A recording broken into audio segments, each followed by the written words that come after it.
할렐루야. 살아계신 주님께서 오늘도 생명의 양식을 저와 여러분에게 풍성하게 먹이실 줄로 믿습니다. 우리가 고난주간과 부활주의를 지나고 이제 다시 사도행전으로 돌아왔습니다. 우리가 사도행전 8장을 이제 본격적으로 들어가는데 이 사도행전 8장이 굉장히 중요합니다. 그러니까 여러분 아주 관심을 가지시고 아주 눈을 동그랗게 뜨시고 귀를 쫑긋 세우시고 사도행전 8장을 한번 들어가 보십시오. 왜 중요하냐? 사도행전 8장부터 이 사도행전의 무대가 바뀝니다. 배경이 달라집니다.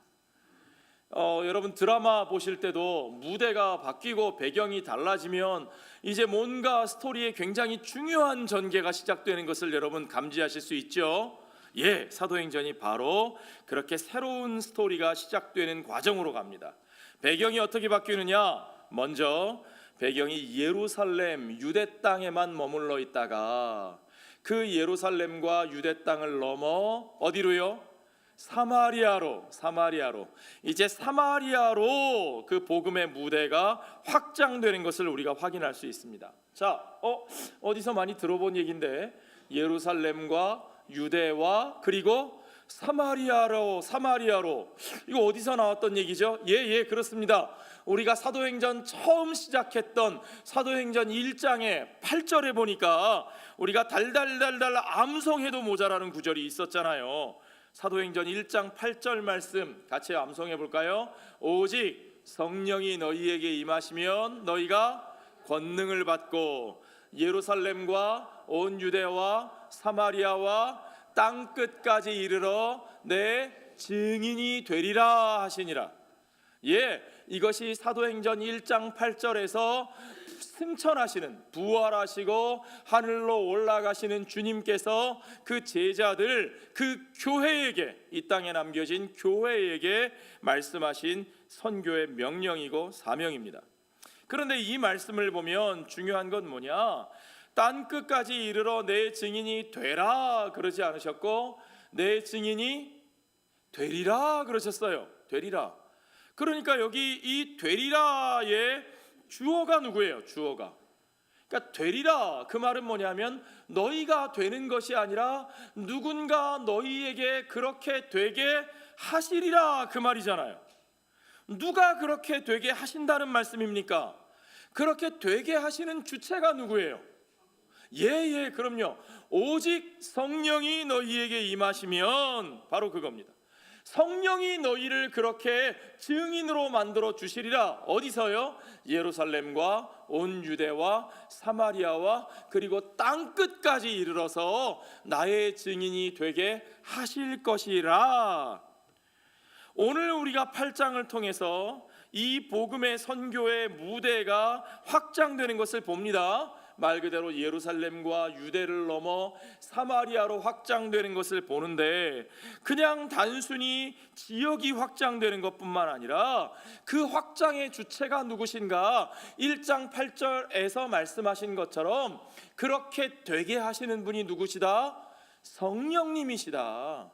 성령님이 바로 그 일을 이루어 가신다라고 하는 것을 우리가 이 8장에서 분명하게 확인할 수 있게 됩니다.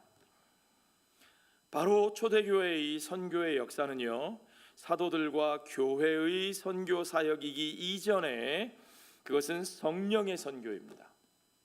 하나님의 선교라는 말이죠. 미시오 데이, 하나님이 시작하셨고 하나님이 이루어 가시는 일이에요. 뿐만 아니라 성삼위일체 하나님이 하시며 이제 참으로 아버지의 영으로 예수 그리스도의 영으로 교회 가운데 보내주신 약속하신 성령, 그 성령 하나님께서 그의 몸된 교회를 통해서 이 일을 이루시는 성령의 선교, 미시오 스피리투스 상티, 성령의 사역이라고 하는 사실을 우리가 분명히 확인할 수 있습니다. 오늘 우리는 성령이 친히 행하시는 성령의 선교가 과연 어떤 것인가? 성령은 어떻게 행하시고 어떻게 일하시고 그리고 무엇을 이루어 가시는지 우리는 성령이 하시는 선교 사역의 본질을 오늘 8장의 말씀을 통해서 분명하게 확인할 수 있어야 합니다. 자, 먼저 사도행전 1장 하반절을 잠깐 보시죠. 거기 보니까 그날에 그랬어요. 그날에가 어떤 날입니까? 아시죠? 스데반이 순교를 당하던 날에, 스데반 집사님이 복음을 증거하다가 돌에 맞아 죽던 그날에 예루살렘에 있는 교회에 큰 박해가 있어 시작되어서 사도 외에는 다 유대와 사마리아 모든 땅으로 흩어지니 스케럴드, 흩어졌대요. 그들이 흩어지니라. 경건한 사람들이 스데반을 장사하고 위하여 크게 울더라. 스데반이 죽었고 스데반에게 뿐만 아니라 모든 교회를 향하여, 모든 믿는 자들을 향하여 박해가 시작되었고, 그래서 그 박해 가운데서 교회가 스데반을 장사하며 스데반의 죽음 앞에 슬퍼 울 뿐만 아니라 자기들에게 닥쳐올 그 박해와 환난 앞에서, 그 두려움과 공포 앞에서 그들이 울었고, 또한 그들이 이제 거기에 대해서 무슨 맞서 싸울 힘이 있는 사람들이 아니었기 때문에 그들이 온 땅으로 흩어졌다 그랬습니다. 이게 얼마나 참 슬프고 안타까운 모습입니까? 그런데요, 오늘 본문의 첫 번째 말씀 4절은 이렇게 시작합니다. 그 흩어진 사람들이, 바로 그렇게 흩어진 사람들이 어떻게 흩어졌다고요?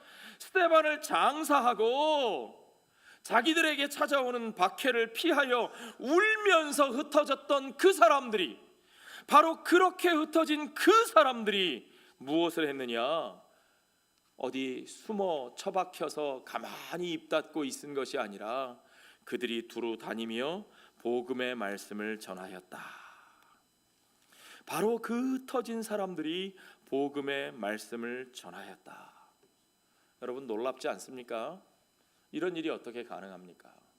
그 힘없는 사람들이, 그 연약한 사람들이, 사실은 자기들이 그냥 멀쩡할 때에도 자기들 발로 찾아가서 복음을 전하기에 힘이 부족하다고 느낄 수밖에 없는 그 사람들인데, 이제 박해를 받고 뿔뿔이 흩어지면서 오히려 그것 때문에 복음이 전해지는 역사를 보십시오. 여러분, 이것이 하나님이 하시는 일이고 이것이 성령이 일하시는 방식입니다. 우리는 그것을 여러 우리 교회의 사역을 통해서, 선교의 현장을 통해서, 또 우리들의 삶을 통해서도 분명히 확인할 수 있습니다. 우리 교회가 함께 기도하고 후원하는 우리 박 선교사님, 이게 다 녹음이 되고 인터넷에 나가기 때문에 제가 지역과 실명은 거론하지 않겠습니다.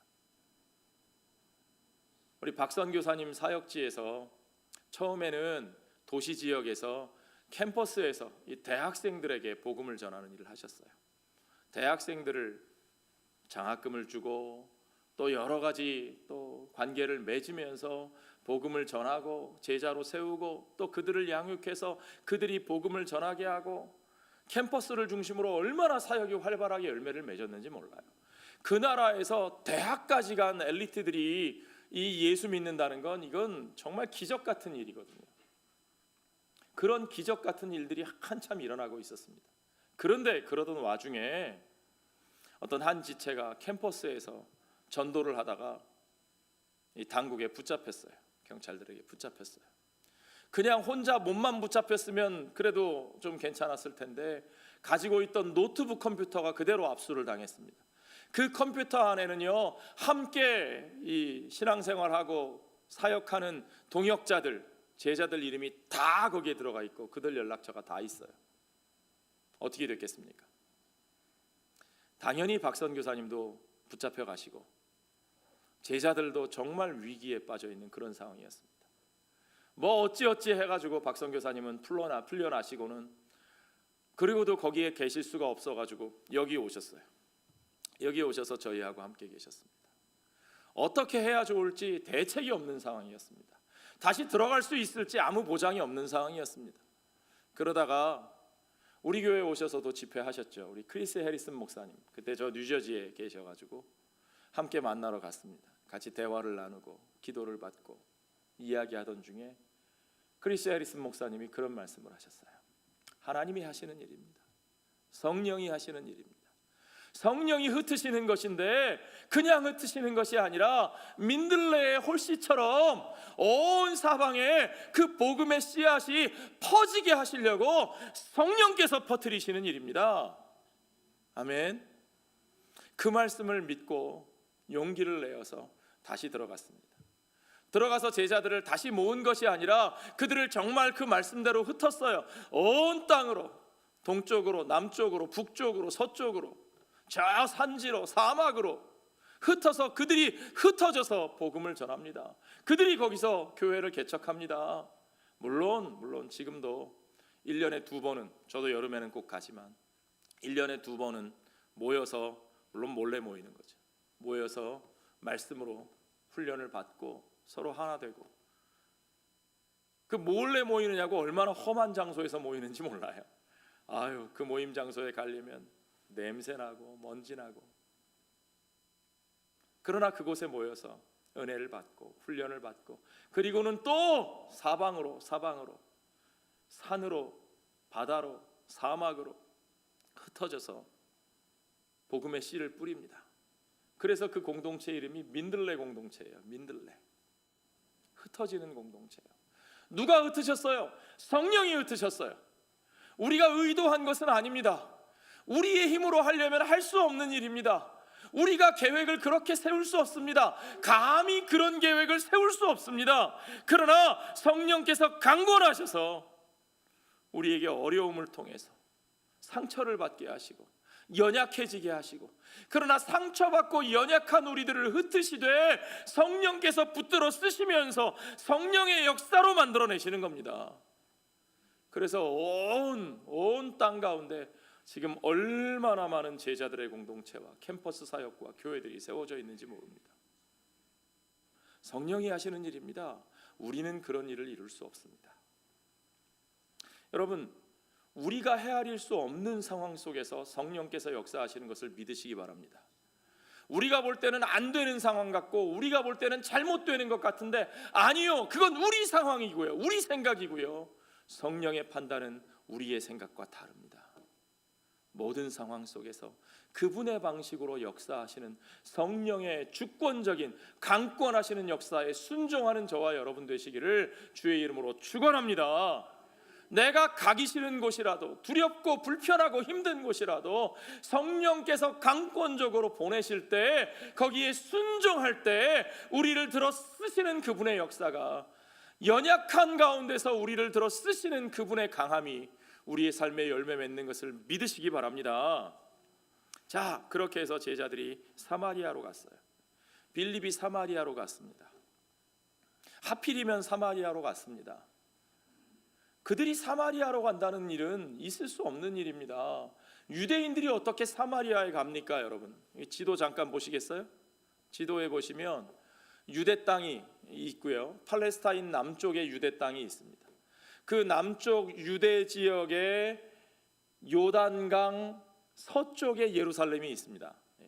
요단강과 사해의 그 중간쯤 되는 서쪽 지역에 예루살렘이 있습니다. 남쪽 유대 땅이죠. 유대인들이 사는 지역이 또 하나 있는데 북쪽 갈릴리 지역입니다. 팔레스타인 지도가 참 재밌죠. 북쪽에 호수가 있고 남쪽에 호수가 있고 그 사이를 요단강이 잇고 있습니다. 남쪽 사해 주변에 유대 지역이 있고 거기에 유대인들이 살고, 북쪽 갈릴리 호수 주변에 갈릴리 지역에 또 유대인들이 삽니다. 그런데 재미있는 것은요, 이 남쪽 유대 땅에 사는 유대인들이 갈릴리에 있는 유대인들을 방문할 때에 어떻게 가느냐, 그 중간으로 그냥 쭉 올라가면 될 텐데 그 중간 지역을 가지 않습니다. 왜요? 거기에 뭐가 있어요? 사마리아가 있습니다. 그 지역이 바로 사마리아 지역입니다. 북쪽 사람들이 남쪽으로 내려올 때도 거기를 피해서 요단강 동쪽의 광야를 거쳐서 오고, 남쪽 사람이 북쪽으로 갈 때도 거기를 가기 싫어서 피해서 여리고를 지나 요단강을 건너 그 광야 지역을 가로질러서 갈릴리에 갈 정도로 사마리아는 정말 가기 싫은 곳이고 꺼려지는 곳이고 그들과 함께 할 수 없는 사람들입니다. 왜 그랬을까요? 사마리아는 물론 혈통적으로는 그들도 이스라엘의 자손입니다. 그들도 여호와 하나님을 알고 믿습니다. 그러나 우리가 아는 역사대로 그들은 북쪽 이스라엘에 속한 사람들이었고, 북쪽 이스라엘이 먼저 아수르에게 망하였고, 아수르는 북쪽 이스라엘의 도성인 사마리아에다가 자기들 지역에, 자기들 통치 지역에 여러 이방인들을 데려다가 거기다가 살게 했고 이주시켰고, 그리고 그 지역의 사람들이 그 이주민들과 섞여 혼혈인이 되었습니다. 물론 그들이 여호와 신앙을 완전히 버린 것은 아니었지만, 그러나 그들은 혼혈인이 되었고 그들의 신앙의 내용도 변질되었습니다. 반면에 예루살렘에 있었던 사람들은 어떤 사람들이냐? 남쪽 유다 백성으로 살다가 그보다 훨씬 뒤에 바벨론에게 멸망을 당하죠. 그들이 바벨론의 포로로 끌려갑니다. 그런데 놀라운 것은 포로로 끌려간 그 바벨론에서 오히려 그들의 신앙이 더 강하게 결속하는 거죠. 그들이 구약 성경 율법의 두루마리들을 다시 발견하고 그 율법을 가지고 회당에서 예배하는 율법 종교, 회당 종교의 틀을 세워서 거기에 열심을 내는 거죠. 그러던 사람들이 나중에 예루살렘으로 귀환했습니다. 포로로 잡혀갔다 돌아왔습니다. 돌아왔던 사람들이 그곳에 오랫도록 살고 있던 사마리아 사람들의 모습을 보니까 이건 도저히 이스라엘이라고, 한 형제라고 말하고 싶지가 않은 거죠. 변질되었다, 더럽다, 너희들은 섞였다, 부정하다. 그래서 그들은 여러 번 충돌을 거듭하면서도 서로 상종도 하지 않는, 정말 서로 불편해서 마주치기도 싫어하는 그런 사람들이 되었다는 거죠. 그런 사마리아에 빌립이 가서 복음을 전합니다. 그런 사마리아에 유대인들이 가서 복음을 전합니다. 이것이 그들의 생각으로 가능했겠어요? 아니요. 성령께서 강권적으로 흩으시니까 가능했던 일이죠. 여러분, 저와 여러분의 삶 가운데 우리가 정말 원하지 않았던 일을 하나님께서 강권하실 때가 있습니다. 그럴 때가 있어요. 너무너무 간절히 원했던 일인데 하나님이 죽어라 안 들어주시더니, 정말 하나님 그것만은 아니에요 했던 일을 하나님께서 억지로 우리에게 하게 하실 때가 있습니다. 여러분, 거기에 순종하는 사람이 성령의 사람인 것을 믿으시기 바랍니다. 그것을 통해서 우리가 이룰 수 없는 성령의 역사가 이루어지는 것을 여러분 믿으시기 바랍니다. 그렇게 빌립이 그곳에 가서 복음을 전합니다. 빌립이 그곳에 가서 어떠한 복음을 전했느냐? 본문의 12절에 보면 정확하게 나옵니다. 빌립이 하나님 나라와 및 예수 그리스도의 이름에 관하여 전도함을 그들이 믿고 남녀가 다 세례를 받았다 그랬습니다. 빌립이 전한 것 분명하게 두 가지입니다. 하나님의 나라, 그리고 예수 그리스도의 이름. 영어 성경에는 더 분명하게 되어 있는데요. He proclaimed the good news of the kingdom of God. 하나님 나라의 복음과 and the name of Jesus Christ. 예수 그리스도의 이름을 선포했다. 사마리아 사람들이 빌립이 선포한 하나님 나라의 복음과 예수 그리스도의 이름을, 그것을 믿고 they were baptized, both men and women. 그들이 그것을 믿고 세례를 받는데 남자와 여자가 모두 다 세례를 받았더라. 여러분, 빌립이 전한 하나님 나라의 복음은 무엇입니까? 그들에게 전파된 예수 그리스도의 이름은 도대체 무엇을 그들에게 말했을까요? 어떻게 그들이, 그것이 도대체 무엇이었길래 그렇게 유대인들을 적대시했던 사마리아 사람들이 유대인이 전한 십자가에 달린 유대인의 이야기를, 그들을 그 마음을 열고 그를 메시아로 받아 세례를 받는 역사가 일어났을까? 여러분 궁금하지 않으십니까? 빌립이 전한 하나님 나라의 복음은 도대체 뭐였을까요? 우리는 예수님께서 전하신 하나님 나라의 복음의 내용을 분명히 확인해야 합니다. 자, 사도행전을 누가 썼다고요? 이제 그 질문은 너무 많이 해가지고 이제 별로 대답도 안 하시는군요. 사도행전을 누가 썼다고요? 누가가요. 예. 그러면 우리는 누가가 전한 하나님 나라의 복음의 핵심을 기억하고 있습니까? 예. 누가가 전한 복음, 누가복음 4장에 보면 예수 그리스도께서 메시아로서 그의 공적인 생애를 시작하시면서 갈릴리의 회당에 들어가셔서 그곳에서 과연 메시아가 무엇을 하시는 분인가, 그의 복음이 무엇에 관한 것인지를 분명하게 선포하셨어요. 무엇을 통해서? 이사야서를 통해서, 이사야 선지자의 글을 통해서. 제가 그 메시지를 다시 한번 읽어드리겠습니다. 누가복음 4장 18절부터. 주의 성령이 내게 임하셨으니 이는 가난한 자에게 복음을 전하게 하시려고 내게 기름을 부으시고 나를 보내사 포로된 자에게 자유를, 눈먼 자에게 다시 보게 함을 전파하시며 눌린 자를 자유롭게 하고 주의 은혜의 해를 전파하게 하려 하심이라 하였더라. 그리고 21절에 가면 이 글이 오늘 너희 귀에 응하였느니라. 바로 이사야 선지자가 했던 이 말씀이 오늘 너희 앞에 서 있는 나를 통해서, 내가 전하는 하나님 나라의 복음을 통해서, 회개하라 천국이 가까웠느니라, 하나님의 나라가 가까이 왔느니라, 하나님의 통치가 가까이 왔느니라, 이루어지느니라 라고 말씀하셨던 주님으로 말미암아 바로 이 복음이 전해진다는 거예요. 그것을 위해 오셨다는 거예요. 그 복음이 어떤 사람들에게 전해지는 거라고요? 가난한 사람들, 포로된 사람들, 눌린 자들. 하나님의 은혜를 받을 자격이 없는 사람들에게, 그 자격이 안 되는 사람들에게, 그러니까 은혜죠. 받을 자격이 안 되는 이들에게 하나님께서 그들에게 Lord's favor, 그의 은혜를 주셨다는 거예요. 그것을 베풀어 주셨다는 거예요. 그것이 Good News of the Kingdom of God, 그것이 하나님 나라의 복음이에요. 그러므로 이것이 사마리아인들에게도 진짜 굿뉴스인 것을 여러분 아시겠습니까? 왜요? 사마리아인들은 바로 자기들이 그것 때문에 천대받던 사람들이었어요. 너희들은 하나님의 백성의 자격이 안 되는 것들이야. 너희들은 하나님의 자녀의 자격이 없는 것들이야. 너희들은 더러워. 너희들은 부정해. 너희들은 순수하지 않아. 너희들은 의롭지 않아. 너희들은 거룩하지 않아. 바로 그렇게 유대인들로부터 멸시를 당하고 천대를 받고 배제를 당했던 그 사람들, 그들이 바로 가난한 자들이었고, 그들이 바로 포로된 자들이었고, 그들이 바로 눌린 자들이었습니다.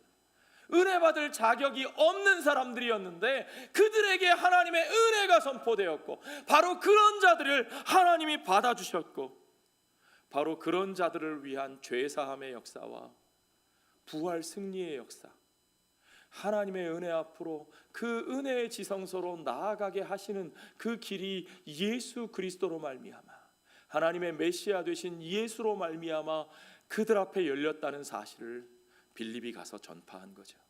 그것이 그들에게 선포된 하나님 나라의 복음입니다. 그것이 그들에게 증거된 예수 그리스도의 이름입니다. 그 예수 그리스도의 이름이 드러날 때에 어떤 일이 벌어지느냐? 누가복음 4장 33절에 보니까 예수께서 그 메시아로서의 그의 직무를 선포하신 후에 바로 일어나는 일이, 회당에 더러운 귀신 들린 사람이 있어 크게 소리질러 이르되, 아 나사렛 예수여, 우리가 당신과 무슨 상관이 있나이까? 우리를 멸하러 왔나이까? 나사렛 예수의 이름이 하나님의 권세를 그곳에서 선포하는 것이고, 그러므로 이 지상의 권세 잡은 마귀 사단의 더러운 어둠의 권세를 내어 쫓는 역사가 거기서 일어났다는 거죠. 나사렛 예수의 이름이 그것을 증거합니다. 자, 이제 오늘 본문에 보세요. 7절에 보세요. 바로 그 장면이 사마리아에서 일어났다는 거예요. 많은 사람에게 붙었던 더러운 귀신들이 크게 소리를 지르며 나가고, 누가복음 4장의 갈릴리의 회당에서 일어났던 그 역사가 오늘 여기 사마리아 사람들의 그 가운데서도 그 일이 똑같이 일어나는 거예요. 나사렛 예수의 이름이 거기서 역사하는 거예요. 하나님 나라의 복음이 선포되는 거예요. 왕의 권세가 그곳에서도 드러나는 거예요. 많은 중풍병자와 못 걷는 사람들이 나으니 그 성에 큰 기쁨이 있더라. So there was great joy in the city. Great joy in the city. 그 성에 있는 큰 기쁨이 무엇일까요? 여러분, 누가복음 4장에 나오는 주의 은혜의 해를 선포하신다. The year of the Lord's favor. 주의 은혜의 해. 구약 성경의 표현을 따르면 그것은 The year of the jubilee. 희년, 기쁨의 해. 희년, 기쁠 희자입니다. 기쁠 희자. 하나님의 백성들에게 하나님께서 선포하시는 그 기쁨의 해, 그 용서의 해, 그 해방의 해, 그들의 모든 죄를 용서하시고 그들이 모든 죄의 대가로 겪고 있는 그 고통, 그 가난, 자기들의 땅을 빼앗기고 그 죄의 대가를 치르면서 종으로 살고 있는 그들에게 하나님이 희년을 선포하시는 거죠. 해방을 선포하시는 거예요. 회복과 치유를 선포하시는 거예요. 그것이 주님의 은혜의 해입니다. 그것이 희년입니다. 그 희년이 그들에게 선포된 것을 말하는 거예요. 사마리아 성에 큰 기쁨이 넘쳤다는 사실은 그들에게 하나님께서 그 희년의 약속을 성취하셨다는 사실을 우리에게 보여주는 겁니다. 이것이 무슨 말입니까? 사마리아에 하나님이 희년을 이루셨다? 그 말은 사마리아도 이제 내 백성이다 라는 뜻이에요. 사마리아도 이제는 내 언약 백성이다 라는 거예요. 그들도 내 백성으로 내가 받아들여 주님의 그 은혜의 해가, 그 기쁨의 해가, 그 해방과 용서와 회복의 역사가 그들 가운데 그 하나님 나라의 역사가 이루어졌다는 거죠. 여러분, 이것이 얼마나 놀라운 일입니까? 그렇죠? 하나님께서 그들에게 이와 같은 방식으로 이런 놀라운 은혜의 복음을, 하나님 나라의 복음을 선포하신 것도 정말 놀라운 일인데요. 아니, 어떻게 그런 사람들에게, 어떻게 그들을 내 백성이라 하시지? 어떻게 그들을 언약 백성이라 하시지? 그것만 해도 놀라운 일인데 깜짝 놀랄 일이죠. 서프라이즈, 정말 서프라이즈예요. 그런데 그보다 더 놀랄 일은요, 그들의 반응입니다. 하나님이 하시는 이 일에 대해서, 빌립이 가서 전하는 복음에 대해서 그들이 어떻게 반응했느냐, 이게 중요한 거예요. 여러분, 우리는 때로 하나님의 뜻보다 우리의 편견을 앞세웁니다. 하나님, 저 사람들은 안 돼요. 하나님, 저들은요 원래 안 되는 사람들이에요. 그러니까 나보고 저들한테 가라 그러지 마세요. 싫어요. 아유, 우리가 70년 80년을 겪어봤는데요, 안 돼요. 늘 속아요. 늘 당해요. 안 돼요. 그냥 잊어버리고 따로 사는 게 낫습니다. 아니요. 우리의 편견입니다. 성령이 강권하사 우리를 보내시면 우리가 그 보내심에 순종하고 우리가 먼저 다가가 열고 전하면 우리가 상상하지도 못했던 역사가 그들 가운데 일어날 수 있다는 사실을 여러분 믿으시기 바랍니다. 우리의 편견과 전혀 다른 역사가 성령으로 말미암아 일어납니다. 누가 감히 아니라고 말할 수 있어요? 그걸 아니라고 막아서는 사람이 성령을 회방하는 사람이에요. 어떻게 알 수 있죠? 요나의 때에 그렇게 니느웨에 가기 싫어서 다시스로 저 반대편 땅 끝으로 도망가려고 하다가, 그러다가 결국은 풍랑에 빠져 물고기 뱃속에 들어갔다가 그러고 나서야 갔던 그곳에서 그 니느웨 사람들이 주의 말씀에 어떤 반응을 보였는지 여러분 기억하십니까? 왕으로부터 신하들, 저 낮은 백성들에 이르기까지 그들이 옷을 찢고 재를 뒤집어 쓰고 금식하며 하나님 앞에 회개하는 역사요. 니느웨 땅에서 그런 역사가 일어날 줄 누가 알았습니까? 사마리아 땅에서 그런 역사가 일어날 줄 누가 알았습니까? 그러나 성령이 하시면 그런 일이 일어나는 것을 여러분 믿으시기 바랍니다.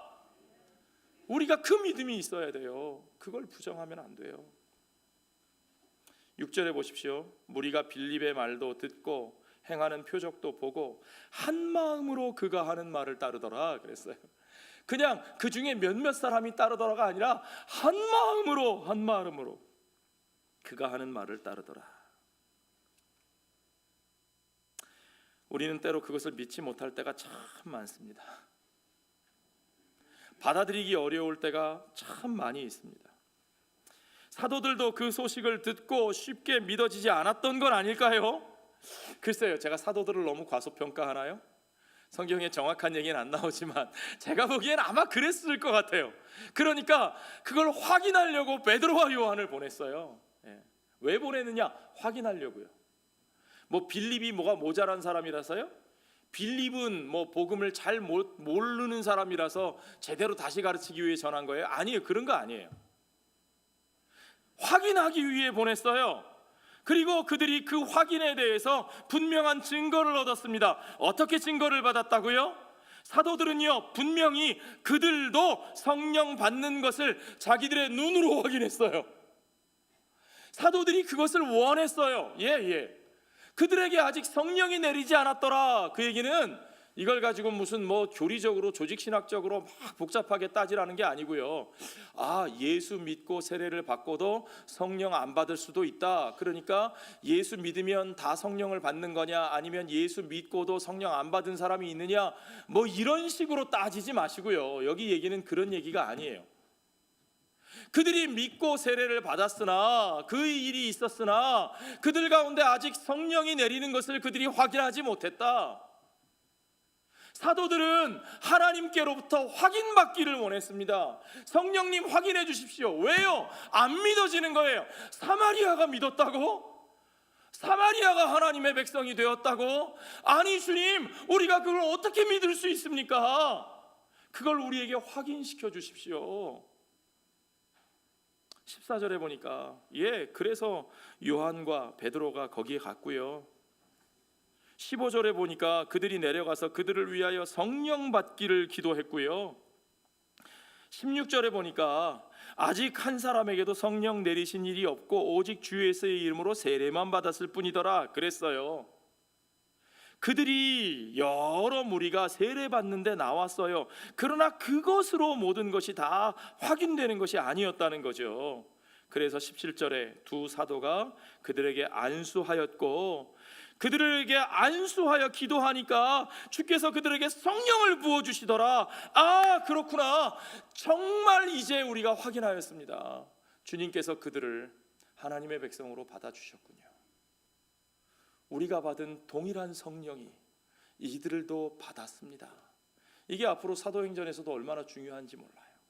예루살렘의 사도들이 받은 그 성령을 사마리아 백성들이 받았고, 고넬료의 집에 이방인들이 받았고, 그래서 사도들이 그 선교의 사역을 보고할 때마다 가장 중요한 증거가 무엇이냐? 그들도 우리와 같은 성령을 받았더라. 그러니까 그 보고를 듣는 모든 우리 예수님의 제자들이, 교회가 그러면 맞다. 하나님께서 그들도 받으셨다. 그러면 하나님께서 사마리아인도 받으셨다. 그러면 하나님께서 이방인도 받으셨다. 그렇구나. 성령께서 그것을 확인해 주시는데 우리가 어떻게 거기에 순종하지 않을 수 있는가? 우리도 그들을 형제로 받아들여야 한다. 이것이 사도행전의 중심되는 메시지입니다, 여러분. 그렇게 성령을 통해서 그들은 확인했습니다. 오늘날 우리 교회에도 이런 일들을 합니까, 안 합니까? 합니다. 어떻게 하느냐고요? 예수 믿어도 성령 세례 따로 받아야 돼. 방언해? 방언 받았어? 방언 안 받았으면 성령 안 받은 거야. 그거예요? 아니요. 여기서는 그런 얘기 아니에요, 여러분. 그런 얘기 아닙니다. 성령의 사역은 어떤 특별한 현상과 능력으로 나타나는 것이 아니라, 그것이 정말 성령의 사역인가, 성령이 주도하시는 사역인가, 성령이 이끄시는 사역인가를 보는 거예요. 무슨 일을 하든지요. 자, 우리가 그들 가운데 성령이 역사하시는 것을 확인하는 일을 합니다. 어떻게 하죠? 우리 지난 부활주일 전주일에 우리 용재가 입교를 했습니다. 입교. 영어로 입교를 confirmation 그럽니다. 천주교에서는 그것을 견진성사라고 하는데, 우리 개혁교회에서는 성사라는 말을 쓰지 않고 오직 성례는 세례와 성찬, 예수님이 친히 제정하신 두 가지만을 인정하고요. 우리는 컨포메이션을 견신예 또는 입교라고 말을 합니다. 세례를 받았습니다. 분명히 세례받은 하나님의 자녀입니다. 유아 세례를 받았지요. 부모의 신앙 고백을 통해서 교회 공동체가 그를 우리의 식구로 받았습니다. 그러나 이제 그의 성장을 통하여 정말 그 가운데 성령이 계시고 정말 그가 믿음의 사람으로 하나님의 사람으로서의 증거를 가지고 있는지를 우리가 분명히 말씀 가운데 물어 확인하고 그를 받는 그 컨포메이션의 절차가 입교입니다. 바로 그것이 여기서 사도들이 행한 성령 주시기를 구한 바로 그 역사가 거기에 해당하는 거죠. 여러분, 오늘날도 우리 가운데 이 역사가 분명히 일어나는 것을 믿으시기 바랍니다. 그렇게 사도들은 사마리아도 믿고 세례를 받았으며 성령이 그들과 함께 계시는 하나님의 백성, 하나님의 교회로 그들이 받아들여진 것을 모두가 확인할 수 있었습니다. 우리에게도 이와 같은 확인의 역사가 일어나기를 주의 이름으로 축원합니다. 재미있는 것은 그 가운데 아주 이상한 사람이 하나 있었습니다. 마술사 시몬이라고요. 사이먼 더 소시어러. 마술사죠. 마술쟁이. 굉장히 대단한 사람입니다. 자칭 큰 자고요. 그리고 많은 능력을 행하는 자입니다. 아주 파워풀한 사람이에요. 우리들은 흔히 생각하기를 이렇게 파워풀한 사람을 우리는 은사자라고 말하고 그가 가진 능력을 성령의 능력이라고 생각하기 쉽습니다. 그러나 오늘 본문에서는 전혀 그렇지 않습니다. 자, 이 시몬이요, 예수 믿는 사람들과 함께 했고요, 믿는다 하였고요, 세례를 받았을 거고요, 빌립을 열심히 따라다녔습니다. 전심으로 따라다녔어요. 그런데 이 시몬의 마음 가운데 어떤 일이 생겼느냐? 사도들이 안수하며 성령 받는 것을 보니까 자기도 그 능력을 가지고 싶었어요. 자, 보십시오. 18절에 시몬이 사도들의 안수로 성령 받는 것을 보고 돈을 들여, 여기에 돈을 사용하는 거죠. 물질의 힘을 빌어서 이르되 이 권능을 내게도 주어 누구든지 내가 안수하는 사람은 성령을 받게 하여 주소서. 성령을 받는 능력을 구하니까 이 자체만 보면 나쁠 게 없는 것 같아요. 아니, 성령의 능력을 구하는 게 뭐가 나빠요? 뭐 그렇죠. 성령의 능력을 구하는 건 나쁜 게 아닙니다. 그런데 중요한 건 뭐냐? 누구든지 내가 안수하는 사람은 성령을 받게 하여 주소서. 주체가 누구예요? 나요, 나. 주체가 나예요. 내가 주체가 되는 거예요. 내 마음대로, 내가 원하는 대로예요. 중요한 것은 성령이 주체가 되셔야 한다는 사실입니다. 아멘. 성령은 하나님이십니다. 성령은 주권자이십니다. 하나님이신 성령께서는 우리 가운데 그의 주권을 따라 역사하시는 하나님이신 것을 믿으시기 바랍니다. 그가 주관하셔야 되고 그가 컨트롤하셔야 되고 우리는 그에게 붙잡힌 도구가 되어야 하는 것을 여러분 분명히 아셔야 합니다. 시몬에게는 이게 거꾸로 됐어요. 자기가 주체가 되고 자기가 컨트롤하고 싶어요. 자기가 높아지고 싶어요. 자기가 그 능력을 쓰고 싶어요. 무엇을 위해서요? 자기의 이익을 위해서요. 자기가 컨트롤하려고 하는 거예요. 자기가 주권자고 성령이 도구가 되는 거예요. 아니요, 여러분. 성령이 하나님이시라는 사실을 한시도 잊지 말으셔야 합니다. 성령이 주권자가 되시고 내가 도구가 되어야 합니다. 성령의 뜻과 내 뜻이 다르고 성령의 방법과 내 방법이 다를 때는 우리는 무조건 성령의 뜻과 성령의 방법에 순종해야 하는 존재들입니다.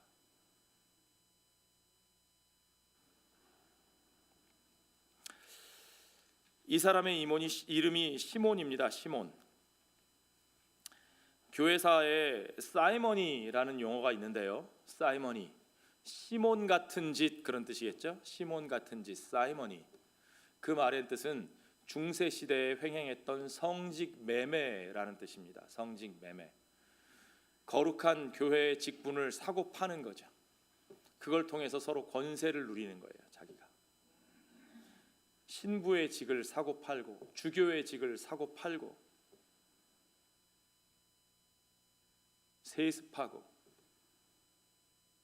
오늘날은 그런 일이 없는 줄 아십니까, 여러분? 오늘날 한국 교회가 왜 이렇게 지탄을 받고 썩어가는 줄 아세요? 교회가 사유화돼서 그래요.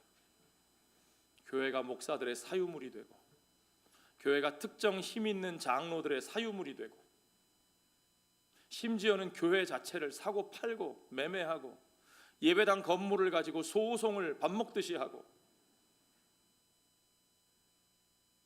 사이먼입니다. 사이먼이 성직을 매매하는 것이고 하나님의 교회를 매매하는 일이에요.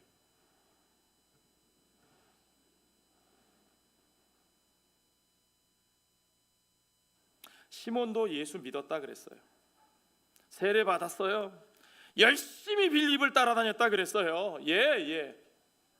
그것만 가지고 모든 것이 확인될 수 없습니다. 그는 정말 하나님 앞에서 어떤 사람입니까, 여러분? 능력도 발휘했어요. 대단한 사람입니다. 능력이 대단하다고 모든 것을 다 확인해 줍니까? 대단한 일을 하던 어떤 분이 정말 우리가 납득할 수 없는 결과에 부딪혔을 때 사람들이 뭐라 그러냐면, 아유, 설마 저분이 하나님의 사람이 아니라고, 저분이 이제까지 이루었던 그 대단한 일들은 다 뭐야? 하나님의 사람이니까 그 대단한 일들 이룬 거 아니야? 글쎄요, 저는 잘 모르겠습니다. 그 대단한 큰 일이 과연 우리가 하나님의 사람이라는 것을 증명해 줄 수 있는가? 대단한 시몬에 대해서 베드로는 뭐라고 말합니까? 오늘 본문의 20절을 보십시오. 베드로가 이르되 내가 하나님의 선물을 돈 주고 살 줄로 생각하였으니 내 은과 내가 함께 망할지어다.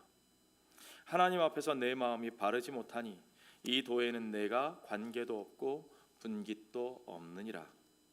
You have no part, no share. 이 도에 대해서 분깃도 없고 관계도 없다. 한마디로 말하면 하나님의 사람이 아니라는 겁니다. 믿는다고 세례도 받고 열심히 쫓아다니고 능력도 행했는데, 그러나 너는 하나님의 사람이 아니다. 너는 하나님 나라와 아무 관계가 없다. 여러분, 누군가 우리 가운데서 마지막 때의 주님 앞에서 이런 말을 듣지 않는다는 보장이 어디 있습니까? 우리들은 어떤 사람입니까? 물론 그에게도 회개의 기회는 있습니다. 물론